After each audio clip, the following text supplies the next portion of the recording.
우리 요한계시록 공부하면서 하나님 백성들이 얼마나 경귀한 존재인지, 또 하나님 얼마나 영광스러우신 분인지, 하나님의 백성들은 이제 마지막 때로 어떻게 살아갈 것인가, 또 하나님은 우리의 대적들을 어떻게 심판하실까, 그리고 그들이 우리를 어떻게 괴롭히는가, 그것에 대해서 하나님 어떻게 보호해 주실까, 하나님께서 어떻게 최후 승리로 우리에게 주실까, 뭐 이런 내용들, 우리 마지막에 우리가 어떻게 변화되고 어디에서 살아가게 될지, 하나님 나라의 완성, 이런 것들에 대해서 배웠어요. 그게 성경의 결론이라고 할 수 있다면, 이제 우리가 살펴보려면 창세기는 성경의 서론이라고 할 수 있습니다.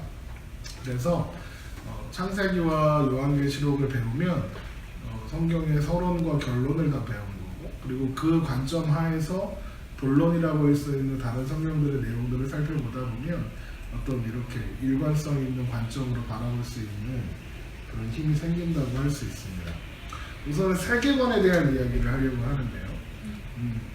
세계관은 이제 세상을 바라보는 눈을 의미해요. 그래서 사람들은 다 세계관을 가지고 있고요. 그 세계관에 따라서, 그거를 다른 말로 가치관이라고 하죠. 그 가치관에 따라서 행동을 해요. 그래서 어떤 사람마다 다 우선순위가 있잖아요. 그 우선순위가 어떻게 형성되냐면 이 가치관에 따라서 형성되는 거예요. 그래서 그리스도인들은 기독교적 가치관을 가지고 있기 때문에 교회를 우선으로 하고 또 신앙생활을 우선으로 하는 거고요. 크리스찬이 아닌 사람들은 다른 것들을, 돈이나 명예나 승진을 더 하죠.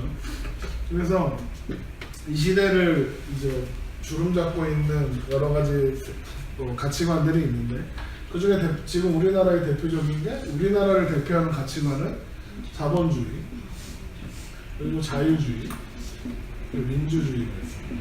그렇죠? 이거는 반대되는 게 뭐예요? 이건 사회주의죠. 이게 이제 전체주의죠. 민주주의가 뭐라 그러지? 독재주의. 그러니까 자유주의는 개개인의 자유를 보장하는 거고, 전체주의는 전체를 위해서 개인의 자유를 언제든지 이렇게 제한할 수 있다. 독일의 나치나 그 일본의 군국주의 그런 것과 같고요. 어쨌든 이건 다 아는 개념들이죠. 그래서 그런데 이것들을 지배하는 가치관이 하나 있어요. 그게 뭐냐면 진화론적 가치관. 진화론적 가치관이 어려운 게 아니라 이런 거예요. 발전한다. 모든 존재는 발전한다. 발전하지 않는 존재는 도태된다. 이게 진화론의 관점이에요. 그러니까 이건 자본주의나 사회주의나 뭐 상관없이 다 이 맥락을 따라가고 있어요. 그래서 어떻게 하면 더 진보할 것인가, 어떻게 하면 더 발전할 것인가를 더 연구하고 고민하죠. 그래서 이 진화론과 진화론적 세계관은 좀 달라요. 그러니까 진화론은 그냥 이제 그 모든 만물이 진화한다, 뭐 이런 그런 기초 그런 학문이라면, 그러니까 과학의 분야라고 하면, 진화론적 사고관, 세계관은 과학이 아니라 어떤 신념에 가깝습니다. 진화론적 세계관. 예를 들면 우리 요즘에도 재미로 많이 하는 거, A형은 소심하고 B형은 성격이 더럽고 AB형은 또라이고 뭐 이런 거 배우잖아요. 네. 이게 어디서 나온 건지 알아요? 이게 우생학이라는 데서 나온 거예요. 우생학이라는 게 뭐냐면 우월한 생물이 있다는 거예요. 네? 근데 이제 이 우생학에서 나와서 사람들을 연구하고 했던 사람들이 이제 독일하고 일본 사람들이고 미국도 했고 그랬는데, 일본에서 혈액형별로 사람들의 어떤 특징과 어떤 그런 게 나눠지지 않겠느냐라는 것을 이제 만들어냈어요. 그래서 이거 가지고 이제 막 피를 다 갈아, 이해돼요? 무슨 말인지? 피를 가는 거예요. 그런 실험도 하는 거예요. 나루타라고 들어봤죠. 그런 것들 한 거예요. 그래서 또 어떤 그 독일에서 유대인들을 멸살하고 또 같이 그런 그런 사람들 뭐라 그러지? 까먹었어. 아무튼 유대인들을 몰살하거나 흑인들을 배척하거나 하는 것들. 또 심지어는 미국에서는 장애인들을 그 불임 수술을 시켰대요. 애를 못 낳게. 그게 막 1800년대, 1900년대 얘기가 아니라 1800년대, 1700년대 얘기가 아니라 20세기 때 1900년대 1차, 2차 세계대전 고증 1950년, 60년 이게 뭔 얘기가 아닌 거예요. 그러니까 그런 세월들이 있었어요. 그러니까 그런 짓들을 했어요. 유럽과 미국에서도 했어요. 또 히틀러가 대표적인 거예요. 우리나라 사람들도 일본의 그 마루타 실험 때문에 많이 죽어갔죠. 그런 것처럼 강한 자가 살아남는다. 우리 많이 알고 있죠. 그러니까 이런 것들, 이런 가치관들, 이런 실험들은 지금 사라졌지만 그 가치관들은 그대로 남아 있어요. 그래서 남아서 또 그런 거 있잖아요. 돈이 실력이다. 금수저, 흑수저 이런 거 다 진화론적 사고방식의 결론이라고 해도 과언이 아닙니다. 그래서 그러니까 자기가 더 우월한 존재, 그리고 그러니까 우월하다 혹은 열등하다의 기준을 뭘로 삼는 거냐면 어떤 성공이나 어떤 외모나 그런 것들로 삼는 거죠. 그게 세상에서에만 문제냐? 교회는 안 그래? 교회도 똑같아요. 교회도 성공한 사람들이 더 우월한 존재인 거죠. 그리고 약간 가난하거나 이런 사람들은 실패한 존재인 것처럼 하는 경향이 있죠. 그게 교회가 진화론적 사고방식의 가치관에 물들어 있기 때문에 그래요. 그러니까 우리가 지금 중요하게 가져야 하는 기독교적 세계관은 진화론적 세계관이 아니라 하나님이 모든 것을 창조하시고 하나님의 주권 가운데 모든 세계를 주관하고 계신다는, 그러니까 하나님의 주권 앞에서 나오는 창조론적 세계관인 거예요. 하나님이 모든 것을 만드셨다. 그러니까 하나님이 모든 것을 만드셨으니까 그러면 봐봐요. 한설이처럼 생긴 사람, 이모상처럼 생긴 사람, 하늘이처럼 생긴 사람, 우주처럼 생긴 다 각각의 하나님이 그 필요와 쓰임에 따라서 아름답고 귀하게 창조한 존재라는 사고 바탕에서 사람을 대하면 사람의 가치를 매기지 않겠죠. 왜요? 하나님이 창조한 존재니까. 그런데 교회 안에서 이것들을 놓치게 되면 교회 또한 세상과 다르지 않은 그런 곳이 되는 거예요. 그래서 하나님이 창조하시고 섭리하신다. 하나님의 주권 가운데 이 세상이 존재한다. 이것이 창조 세계관입니다. 하나님이 이 세상의 주인이라는 세계관이라는 걸 기억해야 해요. 그래서 그것이 우리의 기초적인 세계관이 되어야 합니다. 그래서 성경을 딱 시작하면서 창세기 1장 1절에 태초에 하나님이 천지를 창조하신다. 그러니까 이게 기독교인이 가져야 하는 세계관의 그 내용을 한마디로 정리해 주는 거예요. 히브리서 11장 3절을 한번 보세요.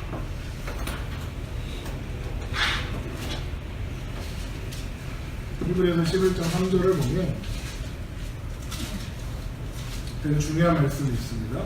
믿음으로 모든 세계가 하나님의 말씀으로 지어준 줄을 우리가 아나니 보이는 것은 나타난 것으로 말미암아 된 것이 아니니라. 그러니까 모든 세계가 하나님의 말씀으로 지어준 줄을 아는 것, 믿음으로 말미암아 아는 것, 그것이 우리의 기초적인 세계관이라는 거예요. 이게 왜 중요하냐?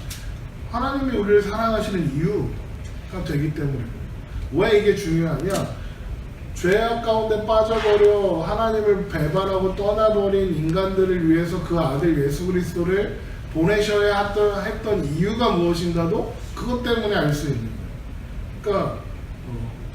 그러니까 우리들이 갖는 모든 질문들의 기본적인 해결책의 출발점이 하나님의 천지를 창조하셨다는 믿음, 창조 세계관으로부터 나온다는 거예요. 그래서 우리가 기독교 신앙에서 갖는 모든 질문들은 결국에는 태초에 하나님이 천지를 하셨느니라 이 말씀 앞으로 가게 하는 거예요. 그래서 우리는 그 말씀을 통해서 하나님만의 모든 존재와 내용의 가치의 유일한 주인이시다, 이것을 확인해야 해요. 그래서 우리는 하나님의 하나님 되심을 인정하고 하나님이 우리의 주인이시라는 것과 하나님이 우리의 아버지시라는 것과 그래서 하나님이 우리의 모든 것을 모든 목적과 가치를 정하시고 그 목적과 가치를 따라 우리의 삶 가운데 이루어가길 원하신다는 것 그게 기독교인이 가져야 하는 세계관의 기본인 거예요.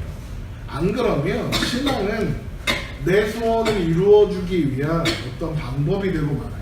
하나님을 그 요술램프의 지니처럼 여기게 되는 가장 큰 그래서 내가 원하는 걸 당신은 이루어라 이 정도 신앙으로 머물기에 딱 좋아요. 그러니까 목적과 가치를 누가 정하신다? 하나님이 정하신다. 내가 정하는 게 아니라 그래요. 6번 보세요. 하나님의 창조는 완전한 무에서의 창조이다. 하나님의 세상을 창조한 순간부터 시간을 포함한 모든 것이 시작되었다. 보세요. 하나님이 창조하시기 전의 세상은 영원의 세상이었어요. 영원이 뭐냐면 시간이 존재하지 않는 시계예요. 그러니까 우리는 이해할 수 없죠. 왜냐하면 우리가 시간 속에 살고 있기 때문에. 영원 가운데 있을 때 하나님이 태초에라고 선언하신 모습 시간이 생기는 거예요. 그러니까 하나님은 창조를 시작한다라고 하시면서 이제 이 태초, 온 우주 만물이 존재하기 위한 필요한 모든 것들이 준비되고 시작되는 거예요. 그 시간도 이때 시작되는 겁니다. 그래서 그리고 그 천지를 창조할 때 필요한 모든 재료들도 이때 준비되는 거예요. 태초에 하실 때 하나님이 천지를 창조하실 때 이제 하나님이 창조하겠다 이렇게 말씀하시는 거죠. 7번 하나님은 그 일을 말씀으로 하셨죠. 말씀으로 다 하신 겁니다. 그러니까 하나님의 말씀으로 시작해서 말씀으로 모든 것이 완성되어 우리가 다 그 말씀 가운데 있는 거예요. 그러니까 무슨 말이냐면 태초에 하나님이 천지를 창조하셨느니라 라는 이 말씀으로 시작해서 이제 그리고 요한계시록까지 하나님이 하나님 나라를 완성하신다는 이야기까지 다 하나님의 말씀으로 시작하셔서 하나님이 처음 시작하셔서 이제 완성까지 이루신다라는 그런 선포인 거예요. 하나님이 천지 지으시고 사람을 지으시고 해서 그들에게 복을 주시고 했는데 사람이 범죄해서 멸망의 길을 갔죠. 그러면 그렇게 실패한 것인가? 하나님의 창조는 그렇지 않다는 거죠. 하나님이 창조하셨다는 말씀은 곧 하나님께서 구원하시고 다시 돌이켜서 하나님이 태초에 창조하신 일의 목적을 이루시고야 만다는 것을 포함한다는 거예요. 그래서 8번에 보면 인간의 타락에도 불구하고 그렇게 될 수밖에 없다는 거예요. 왜? 하나님이 그렇게 하실 거니까.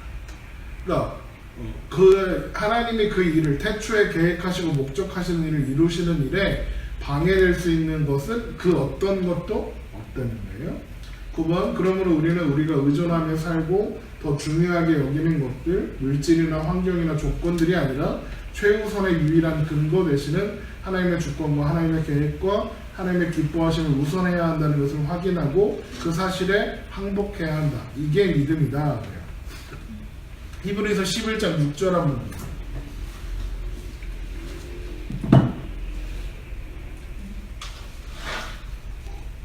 히브리서 11장 6절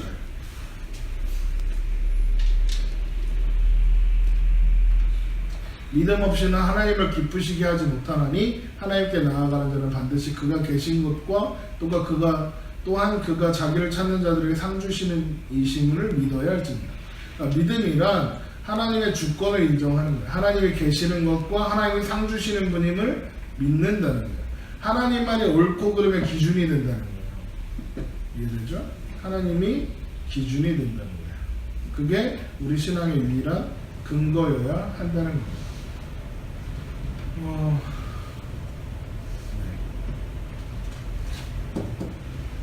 자, 2번 창세기 저자. 그러니까 우리가 기독교인이 가져야 하는 거 하나님이 주인이시다. 하나님의 목적과 가치를 정하신다. 그것에 대한 거고요. 이제 2번으로 넘어가겠습니다.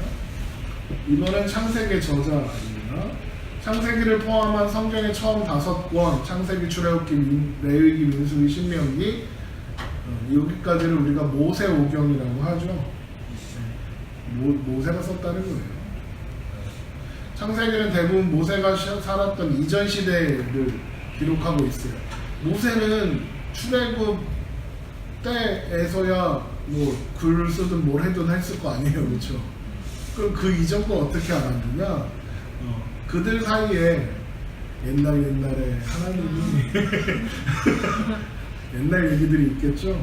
그런 것들과 하나님이 모세에게 주신 말씀들도 있겠죠. 그것들을 가지고 채워지고 정리했겠죠. 그런데 재미있는 게 있어요. 성경의 창세기나 또 출애굽이나 이런 데 보면 오늘날까지 이르니라, 뭐 아브라함의 무덤이 거기에 있어 오늘날까지 이르니라 라고 했는데, 그 오늘날은 도대체 언젠가, 모세가 사는 시대인가? 그렇지 않다. 예를 들면 창세기 36장 31절에 보면 이스라엘 자손을 다스리는 왕이 있기 전에, 그러니까 이스라엘을 다스리는 왕이 있기 전에 라는 말은 뭐예요? 지금은 왕이 있다는 얘기잖아요. 그럼 모세의 시대는 왕이 없었죠.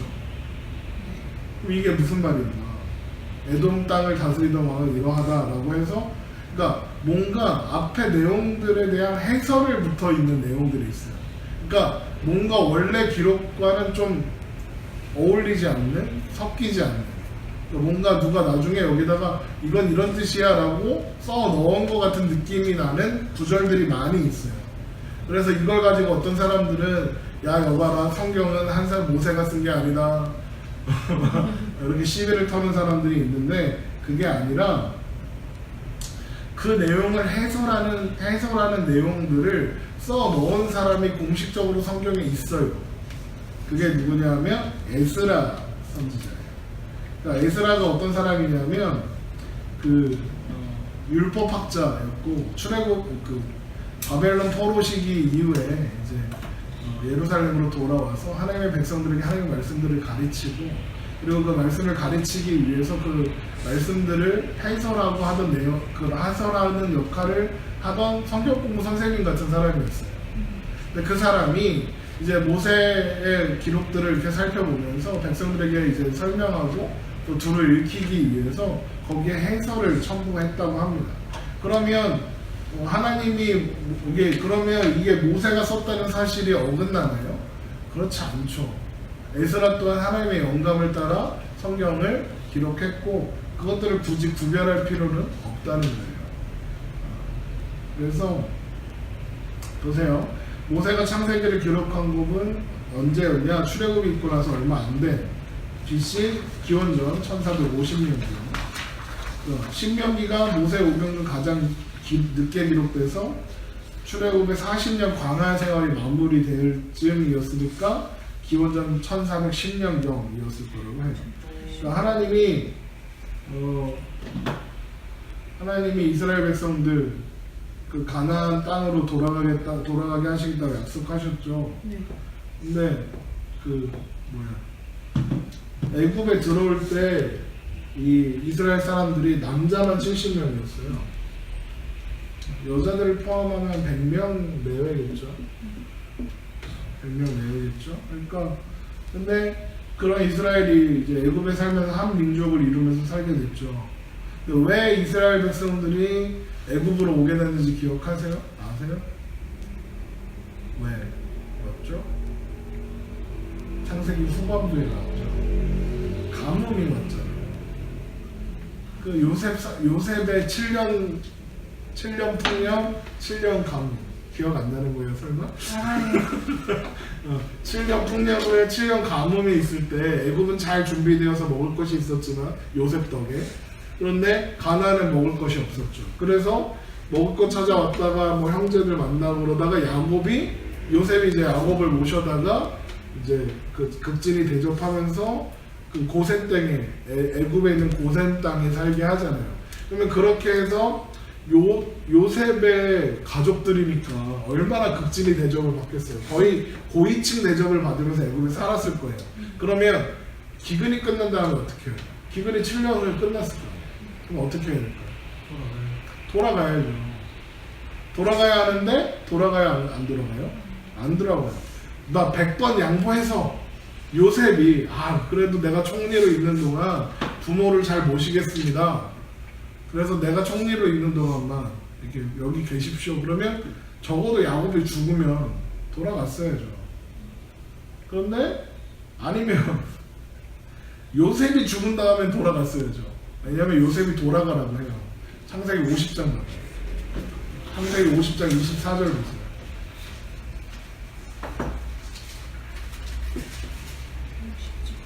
50장 24절 25절. 요셉이 그의 형제들에게 이르되 나는 죽을 것이나 하나님이 당신들을 돌보시고 당신들이 이 땅에서 인도하여 내사 아브라함과 이삭과 야곱에게 맹세한 땅에 이르게 하시리라. 가라는 거죠. 요셉이 또 이스라엘 자손에게 맹세시켜 이르기를 하나님이 반드시 당신들을 돌보시니 당신들이 여기서 내 해골을 메고 올라가겠다 하라 하였더라. 요셉이 나 죽으면 내 해골을 들고 가나안으로 돌아가라 라고 했어요. 왜? 거기가 너희들이 있어야 하는 자리야 라고 한 거죠. 근데 가요 안 가요? 안 가요. 왜? 애굽은 풍요로운 땅이었어요. 가나안은 우리 가나안 하면 가나안은 어떤 땅이에요? 메말라요? 가나안 하면 떠오르는 표현, 가나안 하면 떠오르는 표현 있잖아요. 젖과 꿀이 흐르는 땅. 그렇죠. 젖과 꿀이 흐르는 땅이 맞아요. 왜냐면 출애굽해갖고 연탄으로 들어갔더니 젖과 꿀이 흐르고 뭐 포도송이가 대갈통만 하고 막 그러잖아요. 출애굽해서 가봤더니. 네. 근데 왜 젖과 꿀이 흐르는 땅이냐? 거기는 비가 와야 돼요. 비가 제때 내려주면 젖과 꿀이 흐르는 땅이 많아요. 맞아요. 근데 비가 안 오면 손가락 빨고 살아야 되는 곳이에요. 그래서 아브라함이 기근이 오니까 당장 애굽으로 도망갔었던 거예요. 나중에 생각해 볼 건데. 그러니까 그런 비가 오니까 약간 복불복인 거지. 하늘 쳐다보고 살아야 되는 거야. 왜 그런 땅을 하나님의 약속의 땅으로 주셨을까요? 비를 누가 주시는 거야? 하나님이 주시는 거야. 하나님 바라보고 살으라는 거야. 그렇죠? 그런데 그런 땅보다 나일강이라는 큰 강이 있고 이놈이 매년 범람을 해가지고 되게 풍요로운 땅을 만들어주네. 그러니까 가만히 있어도 먹고 살 걱정이 없는 땅입니다. 그 가나안에 가고 싶어요? 안 가고 싶어요? 안 가고 싶은 거예요. 왜? 거기 가면 내가 지금 그러니까 요셉이 죽을 때까지 거기 살았으니까 모르긴 몰라도 4, 50년을 거기서 살았을 거 아니야. 그래서 여기 살면 대접도 해주고 뭐 풍족하고 딱히 뭐 이렇게 그런 거 얼마나 좋아. 잘 먹고 잘 사는데 그래서 안 가는 거죠. 그러다가 가나안을 기억하는 세대가 사라질 정도가 돼요. 가나안을 잃어버리고 하나님을 잊어버리고 살았던 거예요. 근데 하나님이 자기 백성들을 두기 원하셨던 자리는 애굽이 아니라 가나안이잖아요. 그래서 하나님이 하신 일이 뭐냐? 애굽에 요셉을 알지 못하는 새로운 왕국. 이게 뭐냐면 우리로 말하면 고려 시대에서 조선 시대 된 거예요. 그러면 고려 시대에서 공신이었던 사람이 조선 시대에서 쳐주겠냐고요? 안 쳐주죠. 그러니까 그런 게 왕조가 바뀐 거예요. 왕의 핏줄이 바뀐 거죠. 그러니까 새로운 왕조가 일어나니까 요셉과 그 후손들이 당연히 꼴보기 싫죠. 그래서 그들의 손에서 노예가 되는 거예요. 그래서 이스라엘 백성들이 고통 속에 지쳐갔고 그래서 하나님께 부르짖기 시작하죠. 출애굽기 1장 23절 보세요.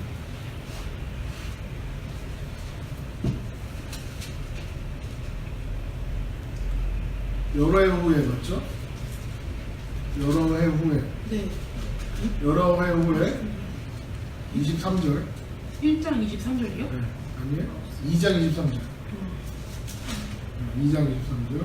여러 해 후에 애굽 왕은 죽었고 이스라엘 자손은 고된 노동으로 말미암아 탄식하며 부르짖었죠. 그 고된 노동으로 말미암아 부르짖는 소리가 하나님께 상달됐죠. 사람들이 이거 보면요. 탄식하여 부르짖는 게 하나님께 기도했다 이렇게 얘기하는데 기도한 거 아니에요. 이런 거예요. 힘들어 죽겠다 이거예요. 기도한 거 아니에요. 기도했던 얘기 어디 있어요 여기. 짜증나 힘들어 죽겠네. 못 살겠다 죽겠다. 고통 속에 한탄하는 거예요. 하나님 찾는 게 아니라. 그런데 그냥 하나님이 들으신 거예요. 기도가 아니에요. 기도가 아니에요. 기도했던 얘기가 어디 있어요? 탄식하며 부르짖었죠. 소리 질렀던 얘기예요. 이게 성경에 영어 성경에 어떤 성경에 샤우팅이라고 돼 있어요. 샤우팅. 소리 질렀다는 거예요. 소리 질렀다. 힘들어서 못 살겠다고 아우성이었다 이런 뜻이에요. 그럼 그거를 그냥 하나님이 들으신 거예요. 걔네들이 기도해서 하나님이 응답한 게 아니라 왜? 다 잊어버렸다니까. 그래갖고 잘 생각해봐요. 나중에 보면 모세가 야 하나님이 나 이렇게 보냈다 할 때 그러잖아요. 내가 가서 걔네들한테 누가 나를 보냈다 해야 합니까? 그래요. 하나님을 알고 있는 사람들이면 누가 나를 보냈는지 물어볼 게 뭐가 있어요? 그렇죠? 그런데 하나님이 들으신 거죠. 그리고 24절 보면 하나님이 그들의 고통 소리를 들으시고 하나님이 아브라함과 이삭과 야곱에게 세운 언약을 생각하셨죠. 그래서 이스라엘 자손을 돌보시고 기억하신 거예요. 그래서 그 역사 속에 모세를 등장시키시고 이스라엘 백성들을 애굽에서 구출해내서 데리고 나가서 시내산에서 하나님께 예배하게 하고 율법을 받게 하는 거예요.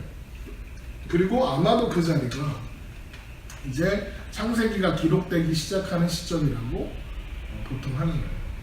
그러니까 출애굽하고 얼마 안 돼서. 그러니까 애굽을 탈출해서 시내산에서 율법 받고 뻘짓거리하고 막 황소로 만들어 놓고 이게 하나님이다 막 이러니까 모세와 하나님께서 모세를 통해서 하나님이 어떤 분인가 사람들은 이해를 못하는 거예요. 하나님이 어떤 분인지 모르니까 막 송아지 만들어 놓고 이 짓을 하는 거 아니야. 그러니까 하나님이 누구신가를 설명하기 위해서 창세기를 기록하는 거예요. 그런데 이스라엘이 살고 있던 애굽이 어떤 나라냐? 다신교의 나라잖아요. 최고신은 태양신 라구요. 이집트요? 이집트, 애굽. 그리고 그 애굽의 왕, 이집트의 왕이 뭐라고? 파라오라고 하잖아요. 파라오가 무슨 뜻인 줄 알아요? 라. 태양이요. 태양의 아들이란 뜻이에요. 아들. 그러니까 얘는 신이야. 파라오는 신이라고. 얘는 신이에요. 얘는 신이고 뭐 개새끼도 신이고 강도 신이고 달도 신이고 태양이 신이면 다른 신 아니겠냐. 그래서 다른 여신이에요. 그리고 또 운명을 결정하는 신이라고 생각했어요. 왜냐하면 달이 어때요? 반짝반짝. 동그랬다가 반달났다가 초승달됐다가 사라졌다가 이쪽에서는 다시 나타나고 이런 식으로 하니까 운명을 하고 사람 또 별을 섬겼어요. 별을 어떻게 섬겼냐면 별이 1대1로 연결돼 있다고 했어요. 사람. 이별은 나의 별, 저의 별은 나의 별 하는 거죠. 별이 꺼지면 나도 죽는다고 했다는 거예요. 그게 우리나라에도 그런 거 있잖아요. 저 별은 나의 별. 그랬던 거. 미친 것들. 그러죠. 막 뱀도 만들어내고 별짓 다 하잖아요. 그러니까 400년 동안 여기 살았으니 이거 하나님 섬겼겠어요? 이거 섬겼겠어요? 이거 섬겼겠죠. 하나님이 누구신지 하나님이 어떤 분이신지 다 잃어버리고 있었던 거죠. 그때 하나님이 출애굽의 모든 사건들을 겪으면서 그러니까 지금 시내산 앞에 있단 말이에요. 지금 하나님이 누구신지 모르니까 황소 만들었단 말이에요. 송아지 만들어가지고 막 경배하고 난리 났단 말이에요. 왜 이런 짓을 하게 됐냐? 하나님이 누구신지 제대로 알지 못하니까. 왜냐하면 자기들이 본 게 있어요. 뭘 봤어요? 애굽에서 10가지 재앙을 하나님이 일으켜서 애굽의 힘을 꺾으시는 걸 봤죠? 홍해가 갈라졌어. 홍해가 갈라지는 거 봤다. 이거만 봤어? 막 가다가 배를 뚫을 때 하늘에서 만나가 내려. 매출하게 막 오고 막 목마르다 막 반석에서 물이 막 터져 나오고 막 난리가 하나님 장난 아닌 거야. 그러니까 그러면 당연히 묻겠죠. 봐봐, 모세가 내려와서 이거 하나님 아니라고 했죠. 송아지한테. 송아지 아니야. 그러니까 백성들이 뭐라고 물어볼 거예요. 그러면 도대체 하나님은 누굽니까? 도대체 하나님은 어떤 분입니까? 라고 물을 거 아니에요. 그 대답에 대한 그 질문에 대한 대답으로 기록된 것이 창세기라고 생각하면 돼요. 그래서 창세기에서 첫 장면이 창조 이야기를 시작하는 거예요. 무슨 말이냐? 너희들이 이집트에서 믿던 태양이고 달이고 별이고 뭐 하늘이고 강이고 다 누가 만들었다? 하나님이 만들었다. 그건 피조물에 불과하다. 신이 절대 아니다 라고 이야기하는 거죠. 그래서 하나님을 아니다 하는 거죠. 저기 보면 제가 네모 상자에 에스라 해놨죠. 에스라는 이스라엘 하나님 여호와께서 주신 모세의 율법에 익숙한 학자로 평가하고 있다.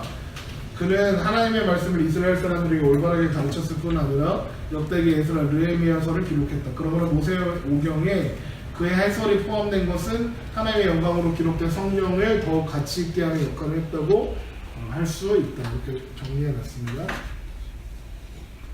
나중에 에스라서 한번 읽어보세요. 에스라 짱 멋있어요. 성경 공부 선생님이에요. 에스라 좀 멋있어요. 똑똑해. 율법학자 에스라 이렇게 하잖아. 율법 박사 이렇게 해요. 자, 창세기의 구조는 제가 뭐 여러 가지 형태로 할 수 있는데 그러니까 많은 사람들이 하는 구조 중에 하나가 창조, 타락, 구속의 역사라고 해요. 창세기 구원, 구속을 구원이라고 구원하고 똑같은 말이죠. 이렇게 구별하기도 하는데 저는 이제 내용을 가지고 정리를 해봤습니다. 1번은 아담에서 데라까지 1장 1절에서 11장 26절까지인데 거기 보면 창조 이야기 쭉 써 있죠. 그리고 아브라함의 이야기 11장 27절에서 25장 11절. 그러니까 이걸 보면 뭘 느낄 수 있냐? 앞으로 창세기 강의가 인물 중심으로 흘러가겠구나를 알 수 있죠. 자, 그리고 아브라함 이야기가 2장부터 이렇게 해서 17번에 걸쳐서 있는데 17번을 할 건 아니에요. 네, 제가 좀 욕심을 버리고 좀 진도를 빨리빨리 빼려고 합니다. 이스마엘 나오고 이삭, 그리고 에서, 에돔, 야곱, 그리고 야곱 이야기, 그리고 이제 요셉으로 정리가 되는 거죠. 어쨌든 그런 구조가 있다는 거 알아두시고요. 이게 전체 내용의 요약이라고 할 수 있어요. 이거 가지고 하나하나 설명하려면 밤새니까 어차피 다 설명할 거니까 넘어갑니다. 자, 창세기 1장 1절에서 2절 보세요. 창조의 시작 이렇게 제목을 붙였습니다.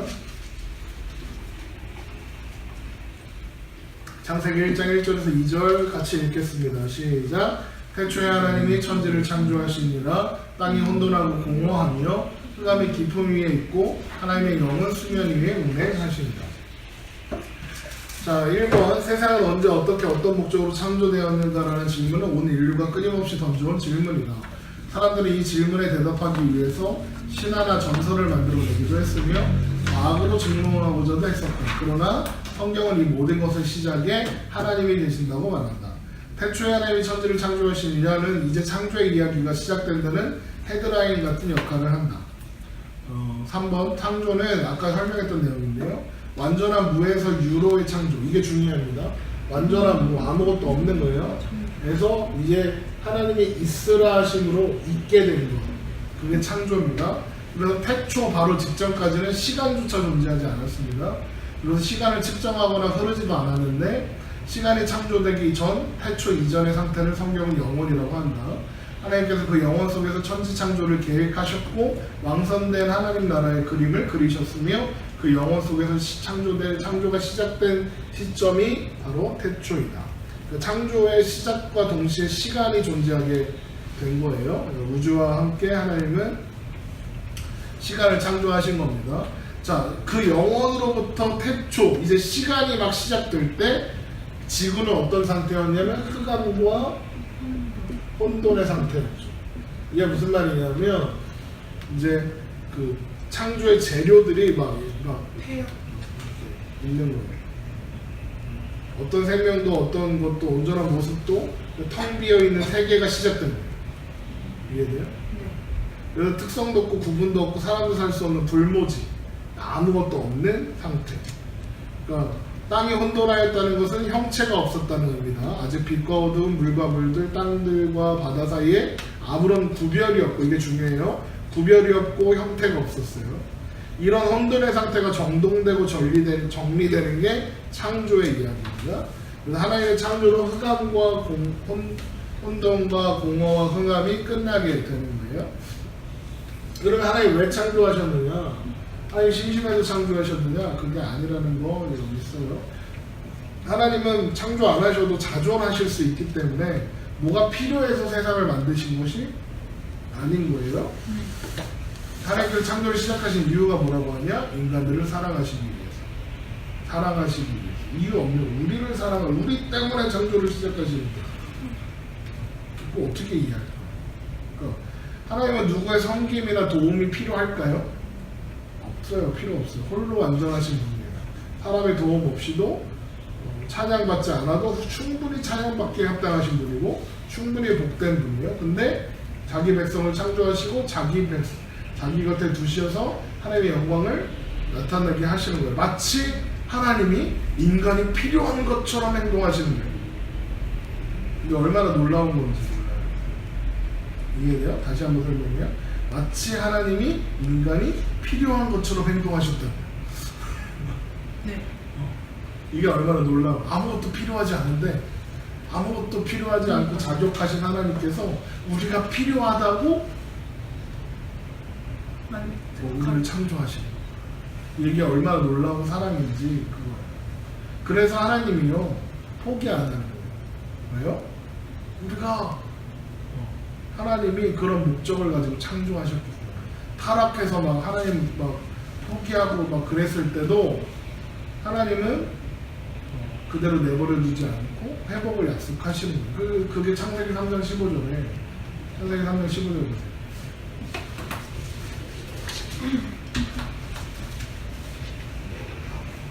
창세기 3장 15절 내가 너를 여자와 원수가 되게 하고 내 후손도 여자의 후손과 원수가 되게 하리니 여자의 후손은 내 머리를 상하게 할 것이요 너는 그의 발꿈치를 상하게 할 것이다.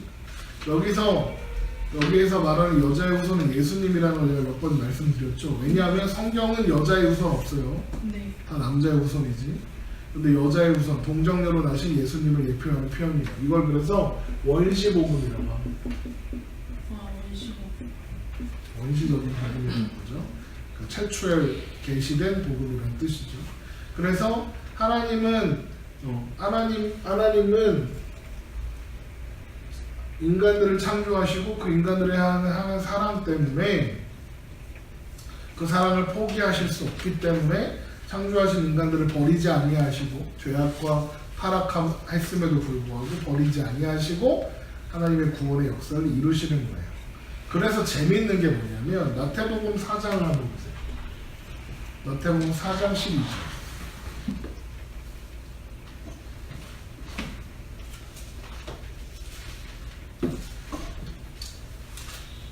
마태복음 4장 12절. 예수께서 요한이 잡히셨음을 들으시고 갈릴리로 물어가셨다가 나사렛을 떠나 스불론과 납달리 지경 해변에 있는 가버나움에 가서 사시니 이는 선지자 이사야를 통하여 하신 말씀을 이루려 하시니라. 일러스되 스불론 땅과 납달리 땅과 요단강 저편 해변길과 이방의 갈릴리여 흑암에 앉은 백성이 큰 빛을 보았고 사망의 땅과 그늘에 앉은 자들에게 빛이 비치었도다 하였느니라. 이때부터 예수께서 비로소 전파하여 이르시되 회개하라 천국이 가까이 왔느니라. 보세요. 예수님의 오심과 구원자 되시는 그 일을 뭐라고 표현하고 있냐면 흑암에 앉은 백성들에게 빛을 비추시오. 자 보세요. 창세기에서 혼돈과 공허와 흑암 속에 있는 땅에 빛이 있으라 하셔서 세상을 시작하셨죠. 네. 그런데 하나님 예수님께서 구원하실 때 흑암 위에 앉아있는 백성들 가운데 예수님께서 큰 빛이 되사 그들을 구원하시죠. 그래서 예수님이 우리를 구원하시는 사건을 새로운 창조라고 해요. 이해돼요? 재창조. 그 구원은 재창조의 사건인 거예요. 이해되죠? 그렇게 다 예수님하고도 연결이 됩니다. 5번 보시기에 좋았더라.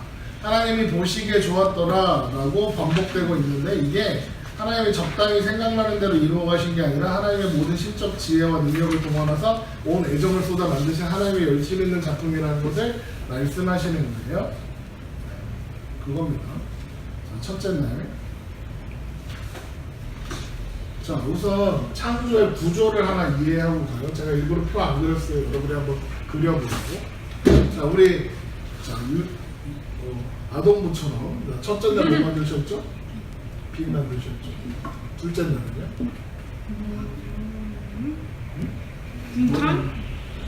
궁창. 이건 하늘이죠.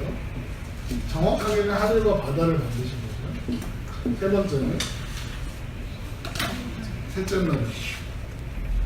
날은 뭐 창조하셨죠? 물과 커밍한 날. 네.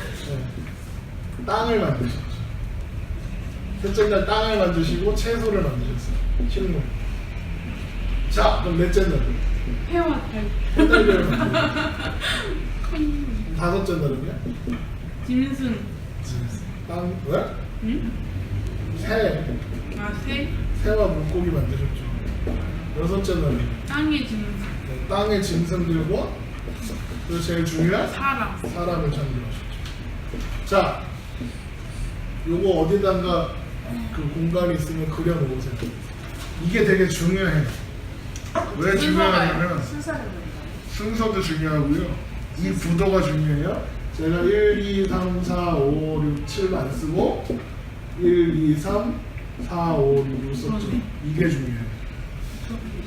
뭐가 중요해? 이제 설명해 줄게요. 일단 그려요. 아무데나. 봐봐요. 첫째 날 빛을 만드셨죠. 네. 그리고 넷째 날하고 연결된다는 느낌 안 들어요? 모르겠어요. 이거 안 보여요? 첫째 날과 넷째 날이 연결되는 거 혹시 보여요? 네. 했던 것 같은데. 보여요? 네. 해달별. 해달별 빛나니까. 자,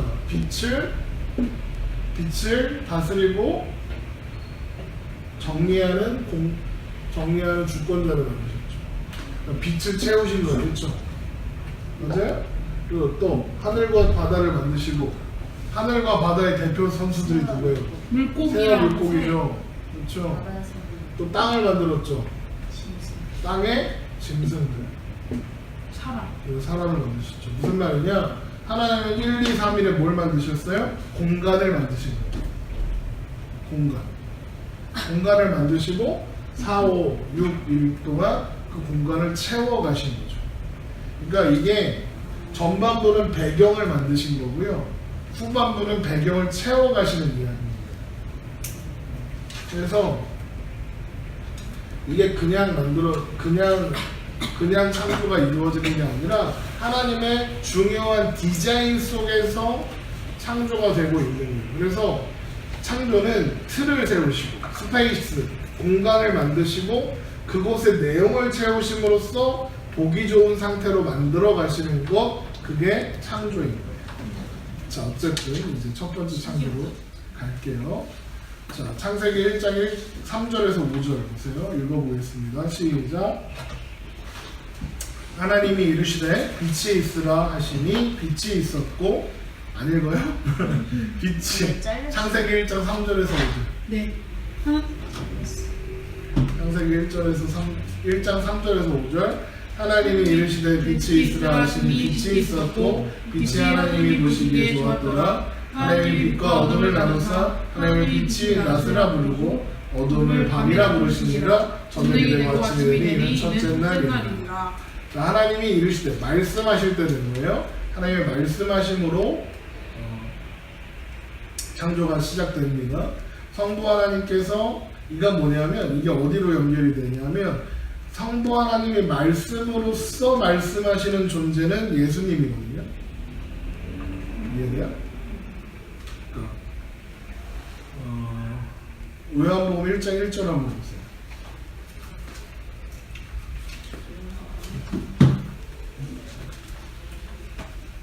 요한복음 1장 1절에서 3절. 태초에 말씀이 계시니라. 이 말씀이 하나님과 함께 계셨으니 이 말씀이 곧 하나님이시니라. 그가 태초에 하나님과 함께 계셨고 만물이 그로 말미암아 지은 바 되셨으니 지은 것이 하나도 그가 없이는 된 것이 없느니라. 그러니까 하나님이 말씀하시되, 하나님이 말씀하셨다는 것은 성부 하나님께서 성자 예수님을 통해서 하나님의 뜻을 드러내신다는 의미예요. 하나님이 이르시되 빛이 있으라 하셨으면 예수님께서 아버지의 뜻을 가지고 실현하사 빛이 존재하게 되는 거예요. 이해돼요? 이해했어요? 하나님 말씀하셨죠. 말씀하실 때 그 말씀이 누구예요? 하나님. 예수님이시라는 거예요. 예수님. 예수 그리스도라는. 그게 어디 나오느냐? 지금 요한복음에도 나오죠. 태초에 말씀이 계시냐? 그 말씀으로 말미암아 만물이 지은 바 되었다.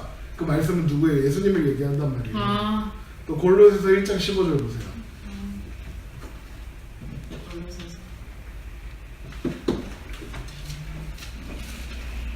골로새서 1장 15절.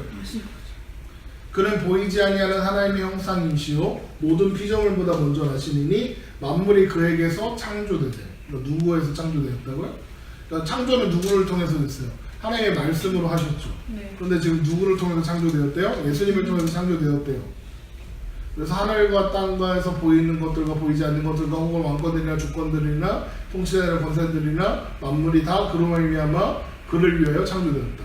그러니까 하나님이 말씀하실 때 그 말씀이신 하나님 바로 예수 그리스도께서 그 일을 수행하시고 실현하신다. 그러면 그러니까 우리가 흔히 창조 그러면 하나님만 하시고 예수님은 노시고 성령님도 놀고 계시고 이렇게 보고 있는데 하나님이 막 창조하시면 여기 높은 이렇게 보고 있구나 이렇게 생각하는데 하나님이 창조하시는 그 사건 속에 하나님 혼자 성부 하나님 혼자 활동하시는 게 아니라 성부 성자 성령 하나님이 다 그 일을 이루신다는 거예요. 그래서 히브리서 1장 10절에 보면 히브리서 1장 10절 주여 태초에 주께서 땅에 기초를 두셨으며 하늘도 주의 손으로 지으신 바라. 예수님이 지으셨다는 거예요. 천지를. 2번 말씀은 하나님의 뜻과 계획과 의지이며 또한 반드시 실현됩니다. 그래서 성경은 예수님을 하나님의 계획과 의지를 그대로 실행에 옮기시는 분으로 표현한다. 히브리서 4장 12절 보세요.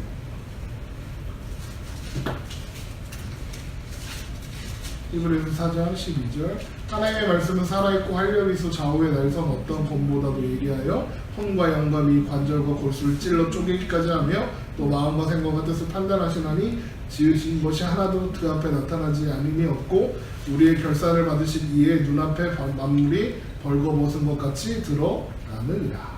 말씀은 반드시 이루어진다는 거죠. 3번 그 말씀에 이루어진 첫 번째 창조가 빛이에요. 혼돈과 공허와 흑암이 가득한 곳에 빛이 찾아왔죠. 근데 이 빛은요 태양하고는 상관이 없습니다. 지금 해 없죠. 네. 지금 해 없어요. 이 빛이 뭐냐? 저는 이렇게 표현했습니다. 하나님으로부터 온 빛, 하나님의 광채, 하나님의 영광이라고 표현을 했어요. 이 빛은 하나님으로부터 온 빛입니다. 하나님의 생명을 주시는 하나님의 빛이죠. 이게 어디에 나오냐면 히브리서 1장 3절 또 보세요. 오늘 히브리서 많이 찾네요. 히브리서 1장 3절 이는 하나님의 영광의 광채시여 할 때 이 광채 예수님이죠. 이거 그 본체의 형상이시라. 여기서 얘기할 때 광채. 또 요한복음 1장 9절 요한복음 1장 9절 참빛 곧 세상에 와서 각 사람의 빛이 비추는 빛이 있었나니 그가 세상에 가시면 세상은 그로 말미암아 지으신 바 되었으되 세상이 그를 알지 못해요. 그러니까 지금 오해하지 말고 하나님이 첫째 날 지으신 빛이 예수님이다 이 얘기하는 거 아니에요? 네. 이거 아니에요?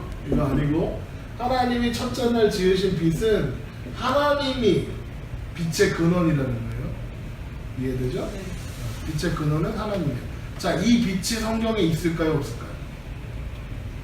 태양과 상관없이 빛이 비치는 빛이 있었을까요? 없었을까요?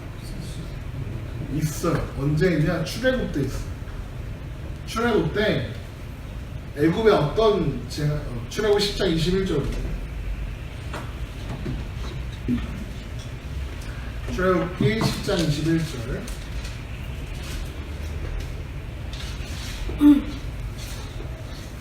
출애굽기 10장 21절 10장 여호와께서 모세에게 이르시되 하늘을 향하여 내 손을 내밀어 애굽 땅 위에 흑암이 있게 하라. 곧 더듬을 만한 흑암이 이르리라.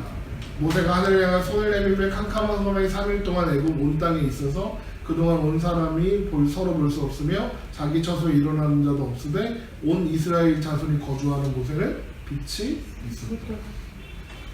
애굽의 바로 하나님의 명령을 거역하니까 태양이 3일 동안 빛을 잃었어요. 근데 이스라엘 백성들에는 빛이 있었네요. 이해돼요?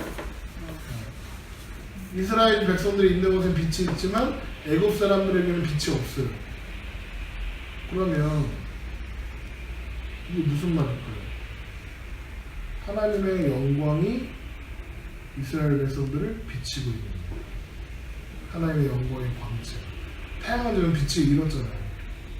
태양은 빛이 없잖아요. 그러면 이게 말이 돼요? 태양이 없어졌는데 어디 빛이 있고 어디 빛이 없고 말이 안 되잖아요. 이스라엘 비춘 빛이 뭐냐? 하나님의 백성. 그러니까 무슨 말이냐? 지금 이 애굽의 최고 신이었던 라는 빛을 이뤘어요. 태양신 빛을 이뤘어요. 그런데 이스라엘 백성들은 빛을 봐요. 하나님의 빛이. 그러니까 태양이 신이 아니라 하나님의 피조물에 불과하고 하나님만이 진짜 신이라는 것을 본 거예요. 그렇죠? 그러니까 눈에 보이는 태양이 사라져도 하나님의 백성은 살 수 있는 거예요. 출애굽을 한 백성들에게 그 빛을 보았고 그리고 빛이 있으라. 그래서 빛이 있었는데 태양이 없다는 게 이스라엘 백성들은 이해가 돼요. 이해되죠? 우리는 태양이 없는데 달이 없는데 어떻게 빛이 있어? 이렇게 이해 안 되는데 이해가 안 될 수 있지만 이스라엘 백성들은 출애굽의 사건 때 그걸 봤어요. 태양과 상관없는 빛, 하나님의 영광의 광채를 봤어요. 그걸 얘기하는 거예요. 4번 이 빛은 하나님의 영광이 드러나기 시작한 빛이었고 어둠을 밝히고 구별하는 빛이었으며 아직 태양이 없었던 창조의 셋째 날에 만들어진 풀과 씨 있는 채소와 감옥을 자라게 하는 생명의 빛이었다.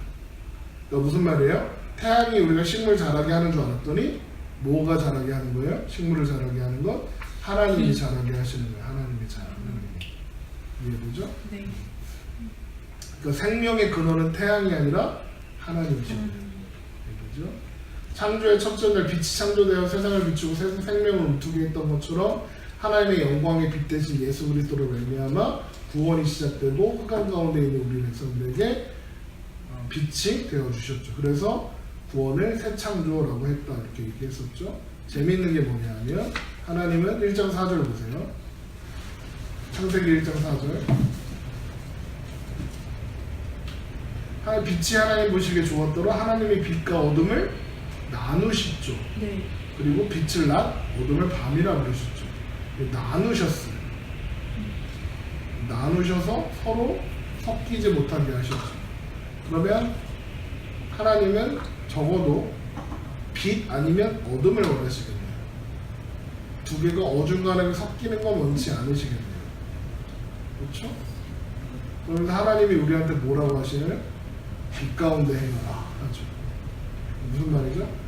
빛과 어둠을 하나님이 섞이지 못하게 했는데 우리는 어떻게 하고 싶죠? 적당히 섞여 있고 싶죠. 왜요? 밤도 재밌거든. 그래서 이 시대가 타락의 시대일지도 모르겠어요. 밤이 재밌어서. 봐봐요. 이 시대가 타락의 시대인 이유가 뭔지 알아요? 밤이 밤 되지 못하고 있죠. 네. 깨어있어. 봐봐요. 밤에 나가봐요. 밤이 막. 이해돼요? 전 그래서 전기의 개발이 하나님 뜻은 아닐 것 같아요. 전기는 참 편리한 도구예요. 그것 때문에 그 전기를 하나님이 허락하신 게 밤새 그렇게 휘황찬란하게 불 켜놓고 있으라는 건 아닌 것 같은데. 그러고 있어. 그러니까 하나님 백성인지 세상에 속한 사람인지 구별되지 않는 상태에서 사는 크리스찬들이 얼마나 많습니까? 근데 하나님은 그걸 나누길 원하세요. 출애굽한 백성들도 이스라엘 백성들도 어중간하게 있고 싶어 했잖아요. 그러니까 하나님 자꾸 어떻게 하냐면 갈라치기를 하세요. 애굽 그 이스라엘 백성들도 갈라치기를 하세요. 홍해를 갈르죠. 네. 건너오게 한 다음에 애굽 백성들은 죽이고 이스라엘 사람들은 살죠. 그렇죠? 이스라엘 백성들을 그러니까 그거 왜 그러느냐? 이스라엘 백성들이 출애굽 기간 내내 뭐라고 하는지 알아요? 불평. 돌아가고 싶다 그래요. 돌아가고 싶다고. 애굽을 그리워한다고요. 그런데 못 가게 하려고 자꾸 갈라치는 거예요. 불기둥으로 남아버리시고 홍해로 막아버리시는 거예요. 못 돌아가게. 우리도 마찬가지죠. 빛의 자녀 아니면 어두움의 자녀예요. 중간은 없는 거예요.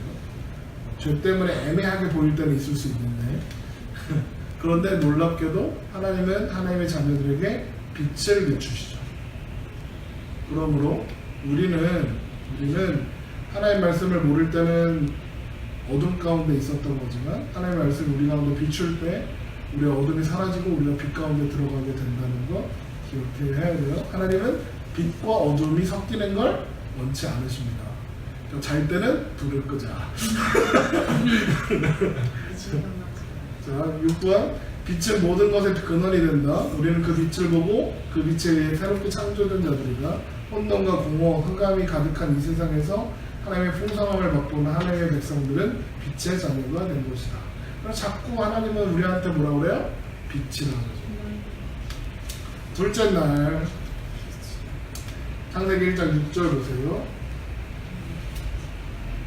창세기 1장 6절 하나님이 이르시되 같이 읽겠습니다. 시작. 하나님이 이르시되 물 가운데 궁창이 있어 물과 물로 나뉘라 하시고 7절 하나님이 궁창을 만드사 궁창 아래의 물과 궁창 위의 물로 나뉘게 하시니 그대로 되니라. 하나님이 궁창을 하늘이라 부르십니다. 저녁이 되고 아침이 되니 이는 둘째 날입니다. 둘째 날은 하나님이 물을 나누어서 그 사이에 궁창을 만드시고 궁창 위의 물과 궁창 아래의 물로 나누셨어요. 자 보세요. 물이 한 덩어리로 있었다는 얘기죠. 제가 분명히 3D였겠지만 2D로 표현해 보겠습니다. 물이 한 덩어리일 때 하나님이 물과 물을 나누시죠. 위에 물과 아래 물이 있고 그러면 그리고 이 사이를 뭐라고 부르셨느냐? 궁창이라고 부르셨는데 이 궁창이 곧 하늘이에요. 그래서 같이 생긴 게 뭐예요? 바다가 생겼죠. 바다를 만드셨다는 얘기는 없지만 아래 물이 생겼잖아요. 하늘이 생기고 바다가 생겼네요. 그리고 하늘에 물이 있네요. 이해되죠? 아니요, 이거 이제 설명해 줄게요. 나중에 물과 물 공간 사이에 하늘을 만드셨어요. 근데 재밌는 게 여기가 둘째 날이 다른 날과 다른 점이 하나 있어요. 둘째 날이 다른 날과 다른 점이 하나 있어요. 찾으시면 그분은 제가 하나님의 열심 선물해 드립니다. 다른 점이 있다고요? 네. 제한 시간은 30초. 30초. 다른 날과 다른 점이 있어요. 물과 물로 나뉘는. 아니요. 네. 다른 점이 있습니다. 다른 날들과 딱 보이는 차이가 있습니다. 딱 보이는 차이요? 네.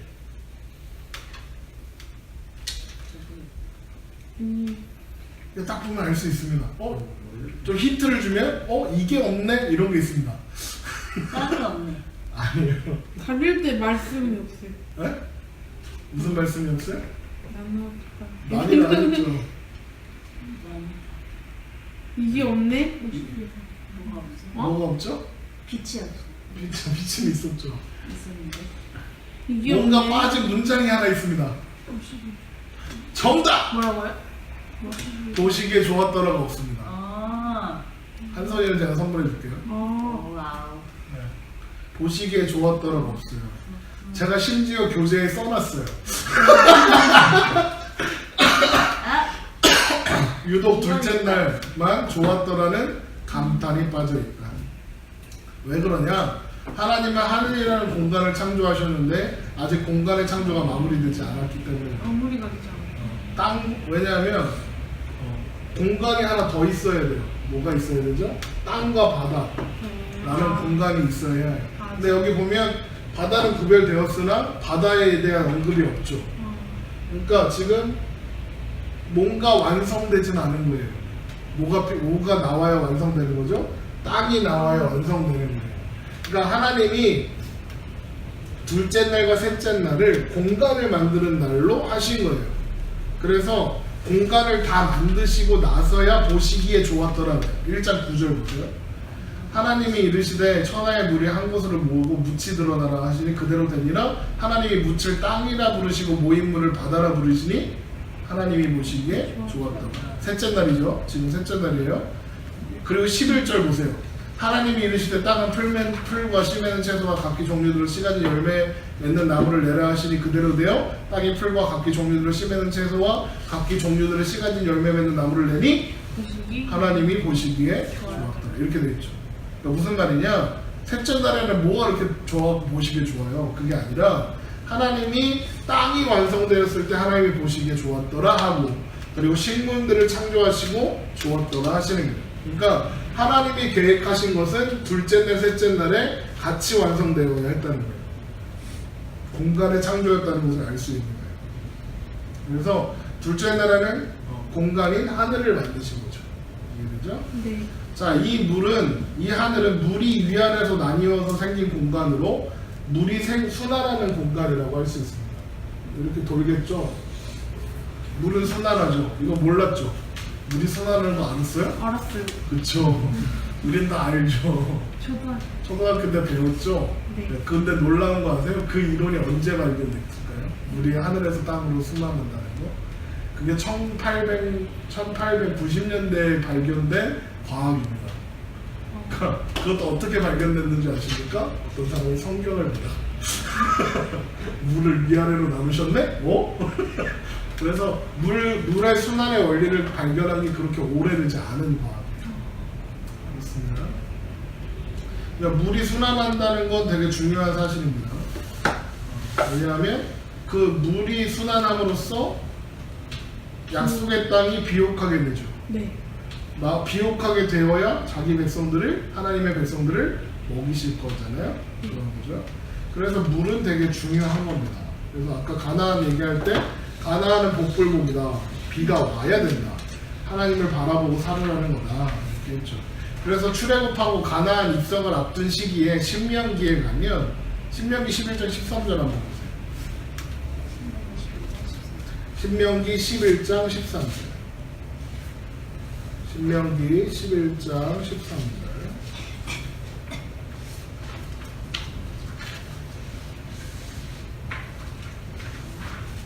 내가 오늘 너에게 명령하는 내 명령을 너희가 만일 청종하고 너희 하나님 여호와를 사랑하며 마음을 다하고 뜻을 다하여 섬기면 여호와께서 너희의 땅에 이른비 늦은비를 적당한 때 내리시니 너희가 곡식과 포도주와 기름을 얻을 것이요 또 가축을 위하여 들에 풀이 나게 하시니 네가 먹고 배부릴 것이다.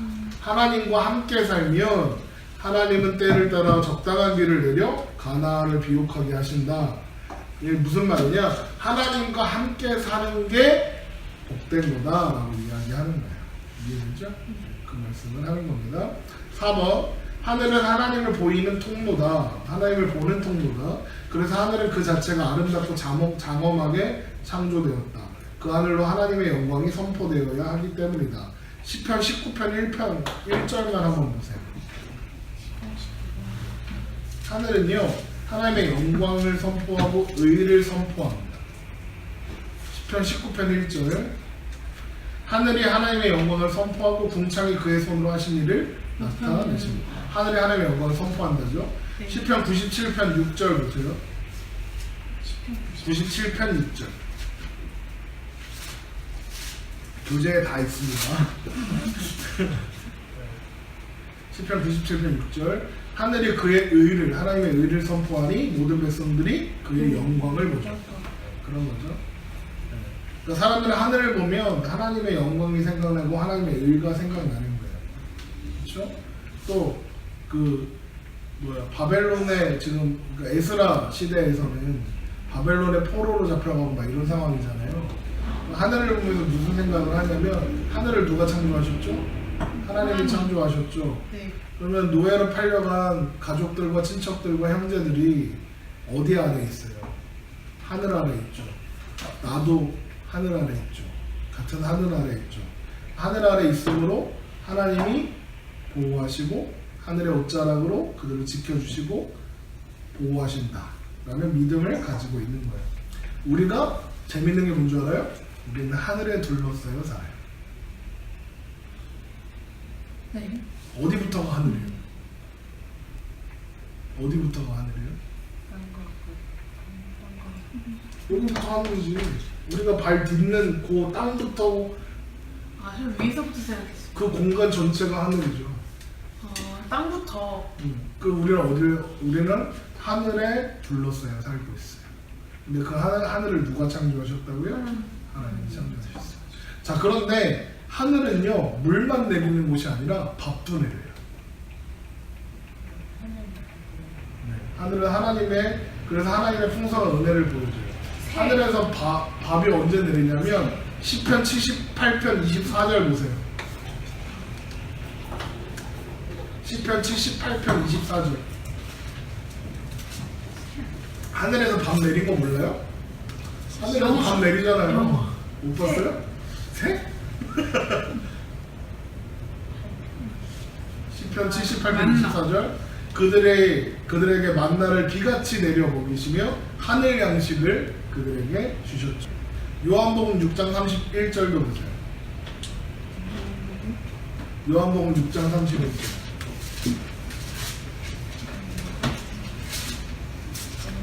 요한복음 6장 31절 보세요. 기록된 바 하늘에서 그들에게 떡을 주어 먹게 하였다. 하늘에서 밥도 준다고요. 한과 같이 우리 조상들은 광야에서 만나를 먹었나이다.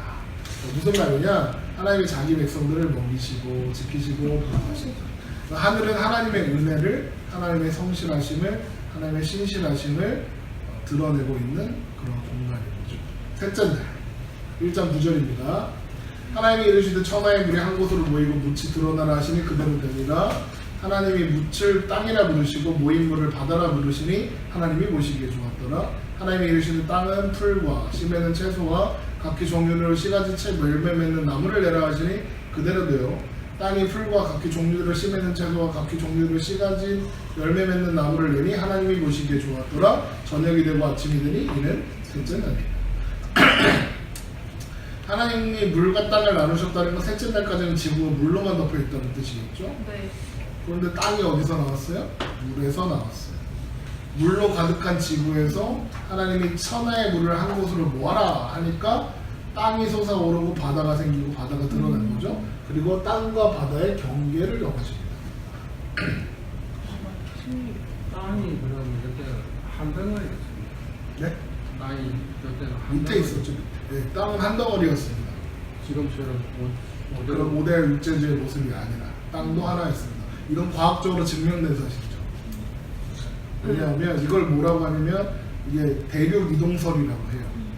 대륙 이동설이 뭐냐면 유럽하고 그 아메리카 대륙을 이렇게 합쳐보면 딱 만난다는 거 아닙니까? 그래서 이거를 다 모아보면 하나로 모인다는 거 아닙니까? 그거 본 적 있어요. 네, 그거를 최초의 대륙을 판게아라고 합니다. 그 과학자님. 판게아. 이게 이제 대륙이 막 그거 보세요. 이게 제가 생각하기에는 이제 과학자들이 하는 말을 하고 다른 거고, 제 생각에는 보세요. 땅이 어디서 나왔어요? 바다에서 나왔죠. 네? 그러면 땅은 움직일 수밖에 없어요. 바다가 물이 움직이는 거. 근데 바다에서 나왔어요. 그런데 그러니까 땅도 바다의 성질을 가지고 있어야 해. 그랬네. 그러니까 땅도 움직이는 거예요. 그런데 물 액체가 순간 그래서 보니까 이게 이렇게 지층이 있고 지층 밑에 땅은 돈대요. 이렇게 움직인대요. 순환을 한대요. 그 순환 때문에 대륙이 움직이잖아요. 하나님이 만드신 거예요. 재밌는 게 또 뭐 이거는 이제 그 성경 과학자들이 찾아낸 건데 지구의 표면적이 70%가 바다인데 30%가 땅이래요. 그런데 재밌는 게 뭔지 아세요? 사람의 몸의 수분의 비율이 70%. 이게 줄어들면 어떻게 되죠? 죽어요. 지구도요. 70%가 줄어들면 죽는데 늘어나면 어떻게 되고요? 죽어요. 어떻게 되고 있죠? 늘어나고 있죠 지금. 그 난리 났잖아요 지금 뭐 물이 많아져갖고 그래서 어디 피지 섬인가? 거기는 점점 나라가 없어진다잖아요. 재밌죠. 뭔가 왜 그런 줄 알아요? 왜 이게 연동될까요?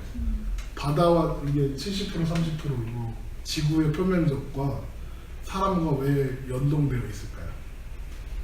하느님은 사람이 어디서 나왔어요? 흙에서. 땅에서 나왔잖아요. 그러니까 연동되는 거예요. 웃기죠? 네, 그런가요? 더 웃긴 건 뭐냐면 하나님이 빛과 어둠의 경계를 나누셨죠. 땅과 바다도 경계가 있어요. 맞아요. 정해진 경계가 있어서요. 그래서 그 경계를 넘어서면 재앙이 일어나요. 바다가 땅을 넘어오면 쓰나미. 재앙이 일어나죠. 쓰나미, 재앙이죠. 위 궁창과 아래 궁창이 합쳐지면 어떻게 되요? 위에 물과 아래 물이 합쳐지면 어떻게 되요? 하늘이 없어져. 하늘이 없어지죠. 그게 뭔가요? 무슨가? 또 뭔가요? 이렇게 위에 물과 아래 물이 있었잖아요. 이게 합쳐지면 어떻게 될까요? 여기 뭐가 있었죠? 땅이 있었죠. 이게 합쳐지면 어떻게 될까요? 땅이 사라지겠네요. 땅이 사라진 적이 있어요, 없어요? 있어요. 언제요? 그때 노아. 네, 노아 홍수 때 땅이 사라졌었죠. 노아 홍수 때 비가 나중에 왔어요. 살펴보겠지만 비가 어마어마하게 왔잖아요. 비가 어마어마하게 와도 지구 전체를 잠기게 할 수가 없어요. 그래서 노아 홍수가 시작될 때 어떤 표현이 나오냐면 하늘의 문이 열렸다 이런 말이 있어요. 왜 전체를 잠기게 하서? 하늘에 응? 비가 아무리 내려도 땅을 덮을 수가 없대요. 왜요? 과학적으로 그렇대요. 구름이 가지고 있는 수분 뭐 이런 거 있잖아요. 그러니까 비로는 지구를 덮을 수 없대요. 아, 비. 비만으로는. 밑에 물을 올라갔다 내려. 그럼 이해되죠. 그런데 뭔가 어마어마한 비가 필요하네요. 그래서 그 노아의 홍수 때 보면 이 물이 쏟아져 내려요. 위에 물이. 그래서 재밌는 게 뭐냐면 노아 홍수 이후로 사람들의 수명이 급격히 줄어들어요. 노아 홍수 이전 사람들은 막 1000년 살고 막 900년 살고 막 그래요. 근데 이제 아브라함 때만 가도 이제 뭐 100몇 살밖에 못 살아요. 노아가 왜 그럴까요? 자식. 이제 과학자들이 뭐라고 하냐면 성경 과학자들이 뭐라고 하냐면 물이 참 많은 것들을 막아준대요. 그러니까 지금 우주로부터는 엄청난 우주 쓰레기들이 넘어오는데 얘가 다 막는데요. 물이 있었을 때. 그래서 뭐 나쁜 광선 이런 거 다 그래서 이때는 피부도 뽀얗고 예뻤을 거예요. 김이 없고. 기미도 없고. 주름 없고. 그러니까 그 뭐지 선크림 안 발라도 되는 거지. 주름 없고. 그러니까 그게 사람의 수명을 되게 많이 단축시킨다고 하더라고요. 근데 물이 보호하고 있었던 거죠. 없어지니까 사람들의 수명이 짧아지는 거죠. 어쨌든 뭐 그렇습니다. 합쳐지면 재앙이 일어납니다. 그러면 하나님의 백성들과 세상 백성이 섞이면 안 되겠네요. 그렇죠? 3번 땅을 구별하신 하나님께서 그 땅을 수많은 식물들로 채우십니다. 식물이 자라고 생명력을 가질 수 있는 이유는 하나님께서 식물을 창조하시고 붙드셨기 때문이죠. 우리가 식물은 뭘 때문에 키운다고 그래요? 태양 때문에 자란다고 하잖아요. 아니라는 거예요. 하나님이 자라게 하시는 거죠. 유명한 말씀 있죠. 들에 피는 들풀 먹이시는 입히시는 하나님께서 아궁이에 오늘 폈다가 오늘 있다가 내일 아궁이에 던져지는 들풀도 하나님이 이렇게 입히시거든. 하물며 너희는 우리들이죠. 그러니까 들풀도 먹히시고 보호하시는 하나님인데 우리는 어떻게 되는 거죠? 그죠? 네. 그래서 우리는 들풀을 바라보며 벼랑 끝에 서 있는 소나무를 바라보며 쓰레기통 뒤지는 도둑고양이 한 마리를 바라보면서 저 새끼들도 죄송해요. 저놈들도 하나님이 보호하신다는데 하물며 우리라고 어떻게 버려두시겠는가 생각할 수 있는 거죠. 자, 넷째 날입니다. 1장 14절 하나님이 이르시되 하늘의 궁창에 광명체들이 있어 낮과 밤을 나뉘게 하시고 그것들로 징조와 계절과 날과 해를 이루게 하라. 또 광명체들이 하늘의 궁창에 있어 땅을 비추라 하시니 그대로 되니라.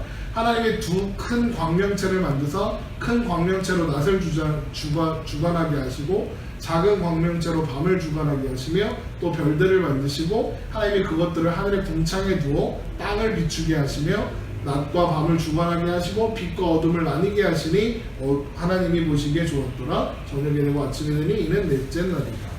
보세요. 이때도 성경 기록할 때도 해, 달, 별 없었어요?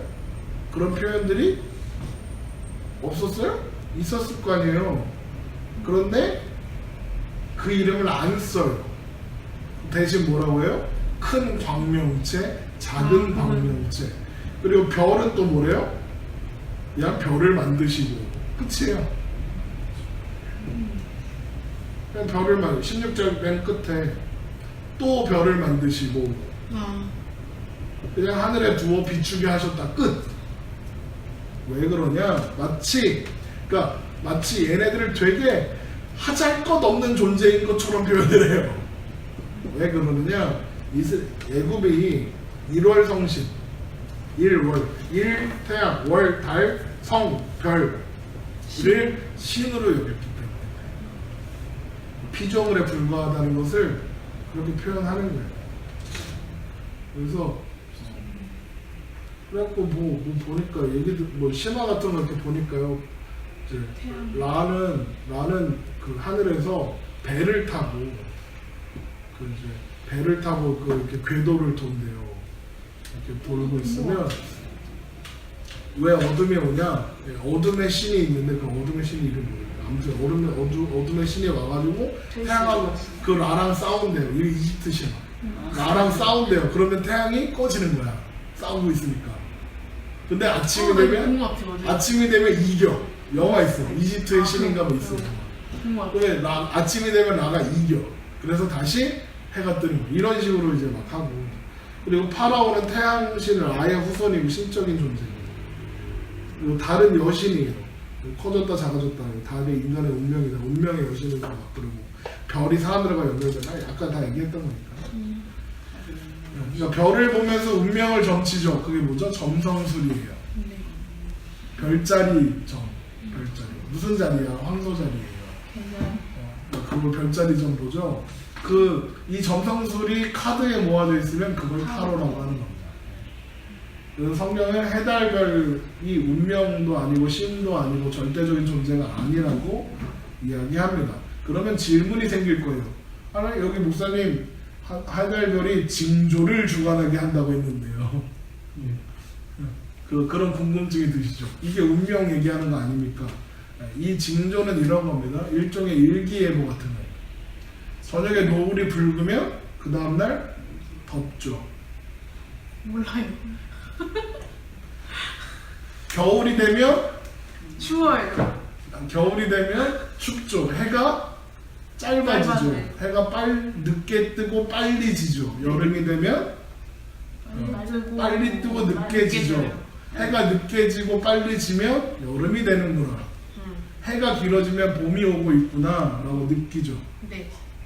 개미가 막 도망가면 비가 올 거죠. 이런 걸 징조라고 하는 거예요. 그럼 비가 올 것 같으면 비가 올 것 같은 거에 대한 대비를 하고 가뭄이 올 것 같으면 그에 대한 대비를 하겠죠. 무슨 말이냐? 하나님의 징조, 이건 뭐냐면 자연 법칙을 말하는 거예요. 근데 우리가 발견한 자연 법칙도 있고 아직 발견 못한 것도 있죠. 그 자연 법칙을 바라보면서 이게 무슨 말이냐면 세상이 지 맘대로 막 움직이는 게 아니라는 거예요. 뭔가 규칙이 정해져 있다는 거죠. 그게 징조예요. 그러니까 계절과 날과 해를 이루는 건 알겠잖아. 시간의 흐름이구나 알겠는데 징조는 마치 막 운명을 점치고 막 이런 건 줄 생각했는데 그게 아니라는 거죠. 그러니까 징조란 자연 법칙을 의미합니다. 그래서 세상이 지 맘대로 움직이지 않음을 감사합니다. 하나님은 두 개의 발광체를 만드시고 큰 광명체는 낮을, 작은 광명체는 밤을 주관하게 하셨다. 주관한다는 것은 그 실체를 명확하게 한다는 것이다. 이 말이 뭐냐면요.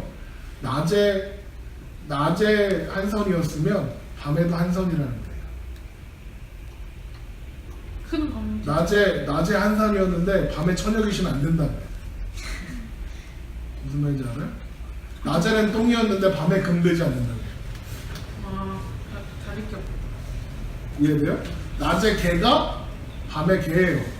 낮에 사람이었다가 밤에 늑대되는 인간은 없다고요. 낮에 사람이었는데 밤에 보니까 박쥐고 막 그렇지 않다고요. 무슨 말이에요? 밤이든 낮이든 항상 동일한 물체로 규정되고 존재하는 거예요. 우리가 밤이 왜 무섭죠? 어두우니까. 사람이 나올까봐 무섭죠. 근데 귀신 나올까봐 무서워하기도 하죠.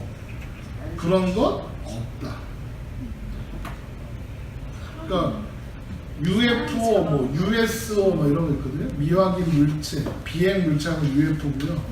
미확인 생물체는 USO거든요. 미확인 생물체. US가. 근데 어떻게 생겨먹었는지 어떤 존재인지 모르는 걸 이제 UFO라고 해요. 근데 성경이 말하는 건 뭐냐면 해와 달 아래에 그런 건 없다.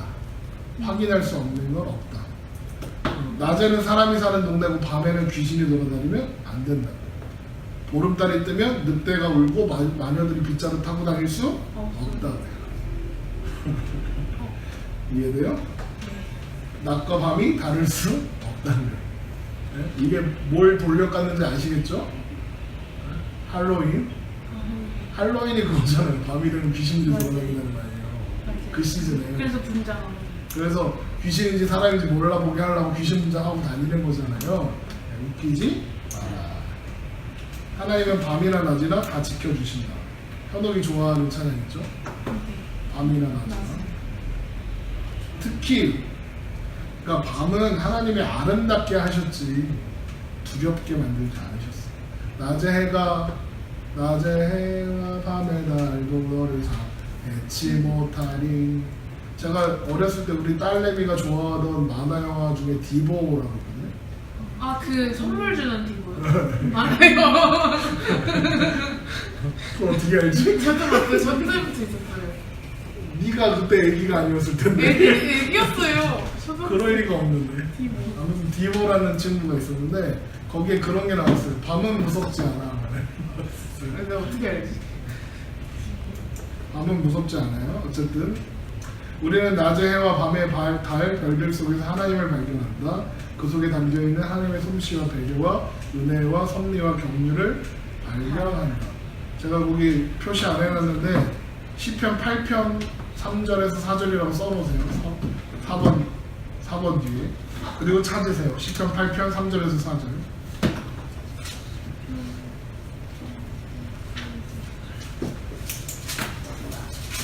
시편 8편 3절에서 4절. 제가 좋아하는 시편 8편입니다. 주의 손가락으로 만드신 주의 하늘과 주께서 베풀어 주신 달과 별들을 내가 보오니 사람이 무엇이기에 주께서 그를 생각하시며 인자가 무엇이기에 주께서 그를 돌보시나이까. 그러니까 하늘과 달과 별들이 누구를 위해 존재하고 누구를 보살피려고 존재하는 거예요? 사람을, 우리를요. 자, 5번 해달 별은 창조 때부터 지금까지 하나님께서 명령하신 빛의 역할을 감당하고 있죠. 이 땅에 빛으로 부름받아 빛으로 창조된 자들 누구예요? 우리들이죠. 네. 우리도 빛으로 존재합시다. 자, 10번 1장 20절에서 23절 다섯째 날 여섯째 날 뭉쳐서 갑니다. 1장 20절에서 23절부터 봅니다. 하나님이 이르시되 물들은 생물을 번성하게 하라. 땅 위 하늘의 궁창에는 새가 나르라 하시고 하나님이 큰 바다 짐승들과 물에서 번성하여 움직이는 모든 생물들을 그 종류대로 날개 있는 모든 새들을 그 종류대로 창조하시니 하나님이 보시기에 좋았더라. 하나님이 그들에게 복을 주시며 이르시되 생육하고 번성하여 여러 바닷물에 충만하라. 새들로 땅에 번성하라 하시니라. 저녁이 되고 아침이 되니 이는 다섯째 날이니라. 네, 여섯째 날 24절 하나님이 이르시되 땅은 생물을 그 종류대로 내되 가축과 기능과 땅의 짐승들을 종류대로 내라 하시니 그대로 되니라. 하나님이 땅의 짐승들을 그 종류대로 그 가축을 그 종류대로 땅에 기는 모든 것들을 그 종류대로 만드시니 하나님이 보시기에 좋았더라. 자, 하나님은 물과 하늘과 땅을 바다 생물과 새와 땅의 짐승들을 창조하셔서 채우시죠. 이거 아까 우리 1, 2, 3, 4, 5, 6 했던 거. 하나님은 창조하신 피조물들에게 복을 주시는데 왜 복을 주시느냐? 하나님이 창조하신 모든 존재는 복된 존재들이다 라고 합니다. 그런데 그 복의 내용이 뭐냐면 생육하고 번성하여 땅에 충만하라 입니다. 이거는 생명력을 의미해요. 그 생명력을 주시는 분이 누구냐? 하나님이시다. 그 이야기를 하는 겁니다. 또 하나님은 그 피조물들을 친히 먹이십니다. 그러면 피조물들을 먹이시는 하나님이 그 자녀들을 어떻게 하시겠느냐? 더 면밀히 살피시겠죠.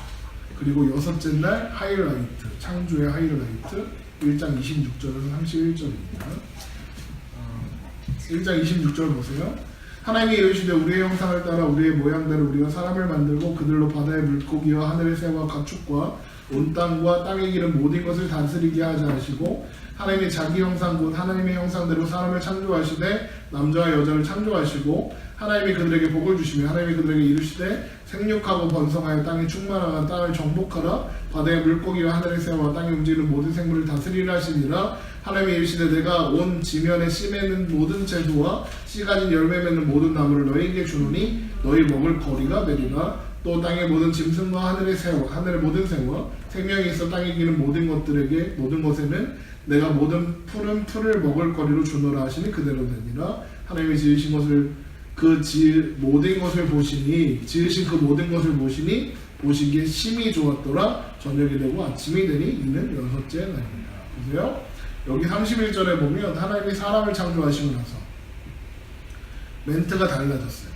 보시기에 좋았더라 그러다가 심히 좋았더라 그러죠. 이 말이 무슨 말이냐?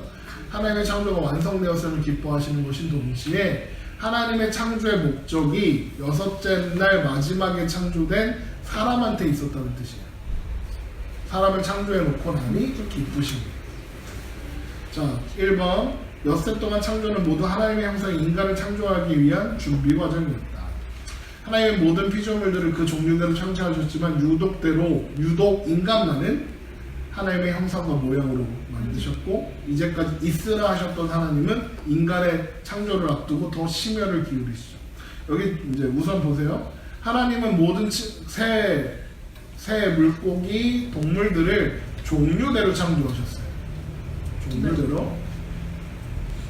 사람들이 그 진화론 이야기하면서 동물들이 이렇게 저렇게 진화하지 않았냐, 여기 사는 새랑 저기 사는 새랑 똑같은 새인데 여기는 부리가 이렇게 저기는 좀 부리가 저렇게 하지 않냐, 네? 이 말로 다 커버가 됩니다. 종류대로. 무슨 말이잖아요?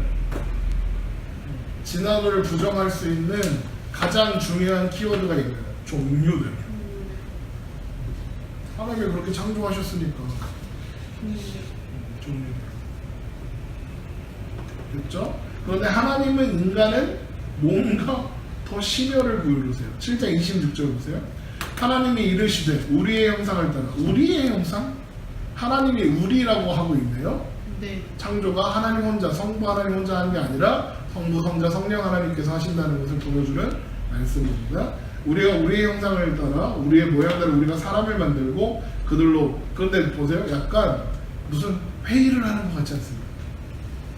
하나님이 사람을 만드신데 무슨 회의가 필요하셔서 서로 의논을 하십니까? 다스리게 하자. 의논하시는 거잖아요. 막 네. 서로. 무슨 뜻이냐? 하나님이 의논하실 필요가 당연히 없죠. 근데 이런 표현들이 들어간 건 뭐냐면 인간이 다른 피조물들과 완전히 다르고 완전히 특별한 존재라는 것을 보여주는 거예요. 이제까지는 말씀만 하셨는데 지금은 삼위 하나님이 회의를 하시고 하나님의 형상과 모양을 따라 인간을 창조하기로 결정하신 거예요. 왜? 특별하니까요. 왜 특별할까요? 하나님과 특별한 관계를 맺을 거니까요. 우리가 사람이요. 그토록 소중한 존재라서 다른 피조물대로 종류대로가 아니라 하나님의 형상과 모양을 따라 삼위 하나님이 은혼까지 해가시며 창조하시는 거예요. 그래서 그렇게 소중하게 창조하셨기 때문에 죄를 짓고 고장나서 하나님을 떠나버렸어도 버리지 않으시는 거예요. 대신 그렇게 소중하게 창조하신 하나님이신 예수님이 이 땅에 오셔서 구속하신 거예요. 소중한 존재니까요. 스페셜한 존재니까요. 그래서 모든 사람은 스페셜한 거예요. 3번 하나님은 하나님의 형상으로 사람을 만드시되 남자와 여자로 창조하셨다. 이것은 하나님의 형상을 따라 지어진 사람은 남자만으로도 여자만으로 완전할 수 없다는 것을 가리킨다. 하나님 안에서 서로 결합되고 서로 의존하고 서로 보완하며 사는 존재가 남자와 여자인 거죠. 그러니까 무슨 말입니까? 남자와 여자가 하나 됨으로써 하나님의 형상을 완성할 수 있다는 거예요. 그러니까 결혼을 하십시오. 이거 가지고 하나님이 남자가 있고 여자가 있고 이렇게 헛소리 하는데 그거 아닙니다. 그래서 에베소서 5장에 가면 교회와 그리스도의 관계를 설명하면서 남편과 아내의 관계를 설명하면서 연관 짓거든요. 그러니까 무슨 말이냐? 교회는 그리스도 안에서 비로소 완전한 존재가 됩니다. 그러니까 결혼을 통해서 우리는 뭘 보느냐? 하나님의 완전한 그 형상을 보게 되는 거죠. 하나님의 형상이라는 건 하나님이 우리 안에 담겨 있다는 것을 의미합니다. 그러니까 무슨 말이냐? 사람은 하나님을 담고 있어요.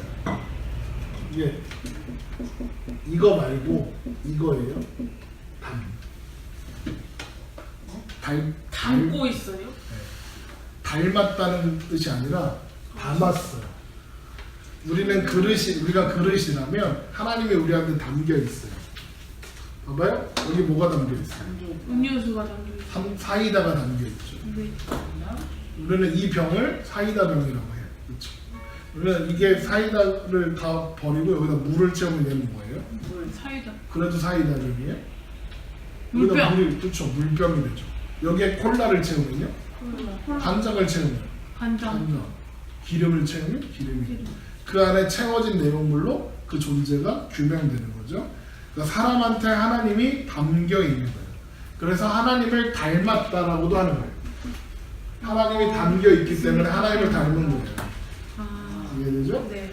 그런데 그래서 하나님의 형상을 통해서 하나님의 성상이 우리가 담고 있어서 우리를 통해서 세상에 하나님의 영광이 드러나고 하나님의 모습이 드러나게 되는 거죠. 이해되죠? 네. 그런데 하나님의 영광을 온전히 드러내신 존재가 이 땅에 있었죠. 그건 예수님이에요. 예수님밖에 없었어요. 네. 그래서 하나님은 우리에게 예수님처럼 되라고 하세요. 네. 그리스도처럼 같은 그런 존재가 되라고 하세요.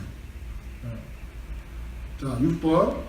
하나님은 하나님의 형상인 사람에게 이성을 주시고 자유의지를 주셔서 인격적인 존재를 창조하셨고 또한 영혼을 가진 영적인 존재를 창조하셨죠. 그런데 하나님의 형상의 완전하신 형상이신 주님이, 예수님이 스스로 생각하시고 이성으로 스스로 결정하셔서 하나님의 생각과 계획에 완전히 순종하심으로 우리 안에 하나님의 형상을 회복하시는 거예요. 우리는 이거 못해요. 스스로 생각하고 판단하고 결정해서 하나님의 뜻을 못 따라요. 그런데 예수님만 그렇게 하실 수 있었다고요. 예수님이 그렇게 하심으로 우리를 구원하시고 우리를 하나님의 형상으로 회복시키는 거예요. 8번. 하나님은 하나님의 형상인 우리가 우리를 향한 사랑과 순종으로, 하나님을 향한 사랑과 순종으로 이 세상을 하나님의 형상으로 가득 채워가기를 원하신다. 하나님의 형상으로 세상을 채우사 하나님의 영광이 온 땅에 가득하기를 원하시는 거죠. 보세요. 우리가 깨어진 하나님의 형상이었다가 예수 안에서 하나님의 형상으로 회복되었죠. 하나님의 형상을 닮은, 그리고 담은 존재로 이 땅 가운데 살아가요. 그럼 세상은 우리를 보면서 누굴 봐야 돼요? 우리 보면서 하나님을 보는 거죠. 왜요? 우리가 이걸 보면서 사이다 병이라고 하거나 참기름 병이라고 하거나 들기름 병이라고 하는 것처럼 담겨져 있어요. 하나님이 우리 안에 담겨 있습니다. 9번. 생육하고 번성하고 땅에 충만하라 정복하라 다스리라 무슨 말입니까? 세상을 하나님의 형상으로 가득 채우라는 것이다. 우리는 우리가 살아가는 자리에서 하나님의 형상으로 살아냄으로써 또 다른 하나님의 형상을 만들어내는 거죠. 그래서 갈라디아서 4장 19절 보세요.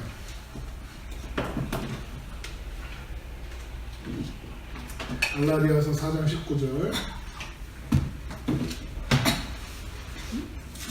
갈라디아서 4장 19절. 나의 자녀들아 너희 속에 그리스도의 형상을 이루기까지 다시 너희를 위하여 해산하는 수고를 하겠다 그러죠. 네. 그러니까 우리 안에 그리스도의 형상이 이루기까지 해산하는 수고를 하겠대요. 무슨 말이냐? 그렇게 해서 우리도 다른 사람에게 그리스도의 형상이 이루기까지 해산하는 수고를 하게 하려. 그러니까 하나님의 말씀을 따라 복음을 따라서 복음 안에 살아가며 하나님의 형상을 출산하는 거예요. 그게 생육하고 번성하고 땅이 충만하는 거예요. 애만이 나누는 게 아니라 하나님의 형상으로 존재함으로써 하나님의 형상을 낳는 거예요. 하나님 나라가 그렇게 확장되는 거예요. 그게 생육하고 번성하고 땅이 충만하는 거예요. 그 일이 어떻게 그 일이 일어날 수 있습니까? 가능합니까? 네, 가능합니다. 교회만 가능합니다. 사도행전 2장 41절 보세요. 사도행전 2장 41절.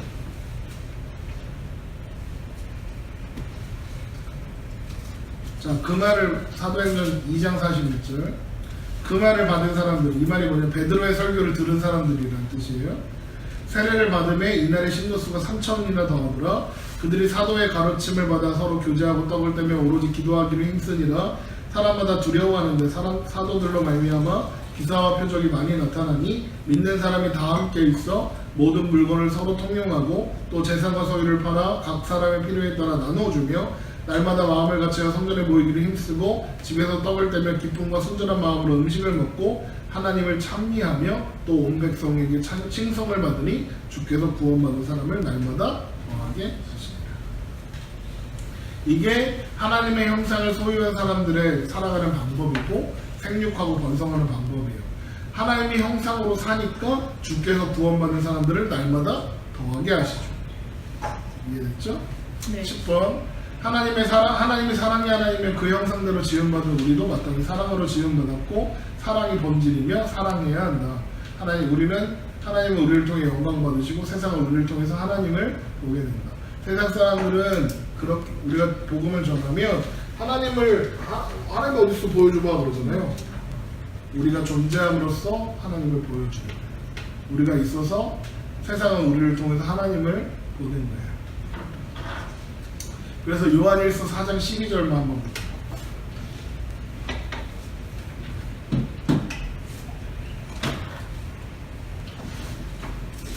요한일서 4장 12절. 이 말씀이 중요합니다. 요한일서 4장 12절. 어느 때나 하나님을 본 사람은 없으되 만일 우리가 서로 사랑하면 하나님이 우리 안에 거하시고 그 사랑이 우리 안에서 온전히 이루어집니다. 무슨 말이에요? 하나님을 본 사람은 없죠. 네. 근데 우리가 서로 사랑할 때 우리를 통해서 하나님 우리 안에 거하심으로 사람들은 우리를 통해서 하나님을 본다는 얘기예요. 이해되죠? 네. 하나님은 사랑이시니까 우리가 하나님을 안다는 것도 우리가 우리를 위해서 살지 않고 사랑으로 사는 것. 사랑은 조건 없이 상대방을 위해서 사는 것. 그것이 하나님의 영광을 드러내는 방법이고 하나님의 형상으로 사는 것이고 생육하고 번성하고 땅에 충만하고 땅을 정복하고 다스리는 방법이 바로 사랑인 겁니다. 자, 오늘은 여기까지 하고요. 다음 시간에 안식일